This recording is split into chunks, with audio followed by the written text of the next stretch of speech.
இப்போ நம்ம சொல்லக்கூடிய சில பொருட்களை சிவாலயத்திற்கு தானமாக கொடுக்கும் பொழுது கண்டிப்பாக உங்களது வாழ்க்கையில் வந்துட்டு பெரிய மாற்றங்கள் உண்டாகும். இருக்கின்ற கஷ்டங்களிலிருந்து படிப்படியாக நாம் வெளியே வருவதை நம்மால் உணர முடியும். அது என்னென்ன பொருட்கள் அப்படிங்கிறத பார்க்கலாம். மறக்காம இந்த வீடியோவை லைக் பண்ணிட்டு உங்க நண்பர்களோடையும் பகிர்ந்துக்குங்க, அவங்களும் பலனடையட்டும். பொதுவாக பார்த்தோம் அப்படின்னா விளக்கு தானம் ஆலயங்களுக்கு செய்வது உத்தமம் அப்படின்னு சொல்லுவாங்க. குறைந்தபட்சம் அகல் விளக்காவது வாங்கி தானம் செய்திருக்க வேண்டும். ஏன்னா ஆலயங்களில் எப்பொழுதுமே தீபம் எரிந்து கொண்டிருத்தல் அவசியம். அப்படிங்கிறனால நம்ம விளக்கு தானம் அப்படிங்கிறது ரொம்ப முக்கியமான விஷயம். அதே போல எண்ணெயில் சிவாலயத்துக்கு கொடுக்கும் போது இழுப்ப எண்ணெய் வாங்கி கொடுக்கறது ரொம்ப உகந்தது. ரொம்பவெல்லாம் வேணாம், ஒரு 1/4 லிட்டர் அல்லது 100 மில்லியாவது வாங்கி கொடுக்கறது ரொம்ப சிறப்பு. இல்லை என்னால் முடியலை அப்படின்னா பசுனை கொஞ்சம் வாங்கி தரலாம், ஒரு 50 மில்லி. இல்லை வீட்டிலேயே நம்ம ஆடைகளை எல்லாம் எடுத்து வச்சு நம்ம வெண்ணெயாக மாற்றி அதுக்கப்புறம் உருக்கி நெய்யாக கொண்டு போய் கொடுத்தா அது இன்னும் சிறப்பு, கலப்படம் இல்லாததாக இருக்கும்.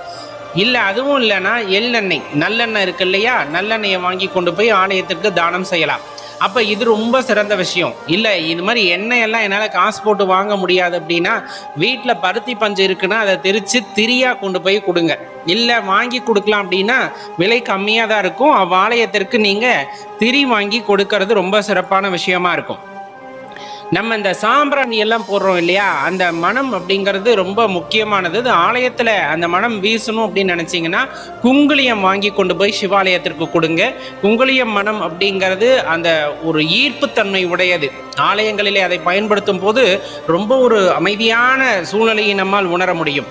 அதே போல திருமஞ்சன பொடி அபிஷேகத்திற்கு அது வாங்கி கொடுக்கறது ரொம்ப சிறப்பு. இப்போ உன்னால் முடியும்னா தேன் வாங்கி கொடுக்கலாம், தயிர் வாங்கி கொடுக்கலாம், இது எல்லாமே நமக்கு தெரியும். இருந்தாலும் திருமஞ்சன பொடி அப்படிங்கிறது எப்பவுமே ஆலயத்தில் இருக்கும், அவங்க எடுத்து பயன்படுத்திக்குவாங்க. அந்த மாதிரி வாங்கி கொடுக்கலாம். திருஅமுது படைக்கிறதுக்காக இறைவனுக்கு நெய்வேத்தியம் செய்வதற்காக பச்சரிசி வந்துட்டு ஆலயத்திற்கு தானமாக செய்யறது ரொம்ப உசித்தம். முடிஞ்சா இந்த ஒரு தானத்தை, தானம்னு இல்லை, ஐயனுக்கு இதை வாங்கி கொடுங்க. என்னன்னா வஸ்திரம் அப்படின்னு சொல்லக்கூடியது. அபிஷேக ஆராதனைகள் எல்லாம் முடிஞ்சதுக்கு அப்புறமா நம்ம வஸ்திரம் வாங்கி கொடுக்குறோம், வேஷ்டி துண்டு இந்த மாதிரி இருக்கு இல்லையா அலங்காரத்திற்கு, அதை வாங்கி கொடுக்குறோம் அப்படின்னா அப்படி ஒரு மன நிம்மதி கிடைக்கும். வாங்கி கொடுத்து பாருங்களேன். அதை வாங்கி கொடுக்கறதுல ஐயன் உங்ககிட்ட இருந்து வாங்கிக்கிறாரு அப்படிங்கிறது அந்த பொருள். அதை கொடுத்து அந்த அலங்காரத்தில் பார்க்கும்போது மனசுக்கு அப்படி ஒரு நிம்மதியான அந்த ஒரு உணர்வானது ஏற்படும். அதே போலதான் ருத்ராட்ச தானம் ஆலயத்திலே செய்கிறது ரொம்ப உத்தமம். வருகின்ற பக்தர்களுக்கு நீங்கள் நேரடியாக கொடுக்கலாம். இல்லைன்னா உள்ளே இருக்கிறவங்க அந்த கர்ப்ப கிரகத்துக்குள்ளே வந்துட்டு வைக்க சொல்லி கொடுத்து அதை வருபவர்களுக்கு அவர்களே கொடுக்க சொல்லிட்டோம் அப்படின்னாலும் அது ரொம்ப சிறந்ததாக இருக்குது. ஏன்னா ஆலயத்திலேருந்து பிரசாதமாக வாங்குறாங்க அப்படின்னா அது அவர்களுக்கு ரொம்ப நெருக்கமானதாக இருக்கும். இந்த தானம் எல்லாம் ரொம்ப சிறப்பானது. முடியுது அப்படிங்கும் போது உங்கள் கையால் பூ கட்டி கொடுக்கணும். வீட்டில் பூ பறித்து அது உங்கள் கையாலேயே பஞ்சாட்சர மந்திரத்தை சொல்லி அங்கே தானமாக கொடுக்கறது, பூவை கொண்டு போய் இறைவனுக்கு சாற்றுவது அப்படிங்கிறது ரொம்ப சிறப்பானதுங்க. இப்போ நம்ம சொன்னதெல்லாம் பாருங்கள், இதில் நம்மளால் எது பண்ண முடியுதோ அதை அருகாமையில் உள்ள சிவாலயத்திற்கு தொடர்ந்து திருப்பணியாக செய்யுங்கள்.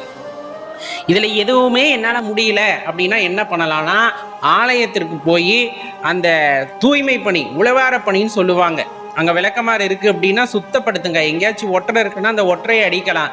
சின்ன சின்ன செடிகள் எல்லாம் கட்டடத்தில் முளைச்சிருக்குன்னா அதெல்லாம் வந்துட்டு பிடுங்கி சுத்தப்படுத்தலாம்.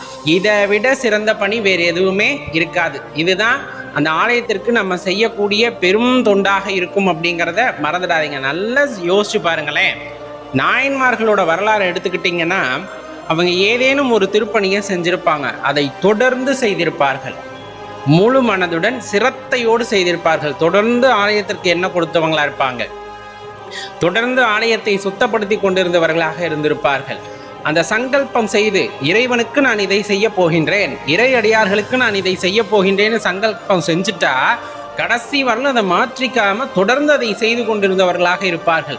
அதனால் அந்த இறைவனுடைய அருளை பூரணமாக பெற்றவர்களாக இருப்பார்கள். இப்போ நம்ம சொன்னதில் எல்லாத்தையும் நம்மளால் பண்ண முடியலைனாலும் ஏதாச்சும் ஒன்றை சங்கல்பம் பண்ணிக்கோங்க. இனிமேல் வர்ற காலகட்டங்களில் நான் ஆலயத்திற்கு தொடர்ந்து திரி வாங்கி தரப்போகிறேன் அப்படிங்கிறத சங்கல்பம் பண்ணிக்கோங்க. நம்மளால் முடியாது அப்படிங்கிற சூழ்நிலையே வராது. இறைவன் போதுமான அளவு நமக்கு கொடுப்பார். அதை நம் அருகாமையில் உள்ள ஆலயத்திற்கு நாம் கொடுக்கலாம். அப்படி கொடுக்கும் போது வருகின்ற மன நிம்மதியை சொல்லில் அடக்க முடியாது.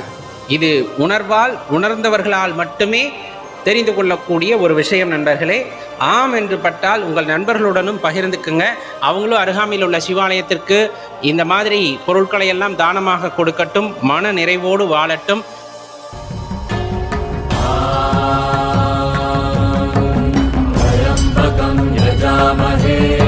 सुगन्धिं पुष्टिवर्धनम् पूर्वारुकमिव बन्धनम्